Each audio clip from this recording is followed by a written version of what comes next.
जय जल देवता। हाम्रो जीवनको लागि इम्पोर्टेन्ट भनेकै जल यानि कि पानी। त हामी यहाँ हेरिहाल्नु न, यो ब्रिजबाट तल खोला छ, यानि कि जलदेव बग्छ यो मुनि। र यो रम्बीको ब्रिज हो। र यहाँनिर यसरी मैला ल्याएर माथि ब्रिजबाट तल खोलामा पानीमा फ्यालेर बगाइपठाउँछ। यो कति ठुलो पुण्यको काम गरिरहेको छ।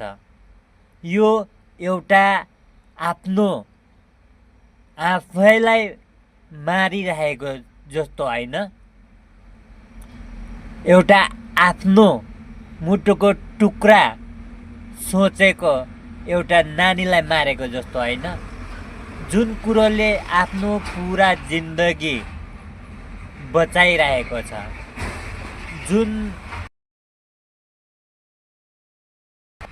जुन कुरोले दुनियाँ बाँची चाहिँ फोहोर, यो कहाँसम्मको बुद्धिमानी हो।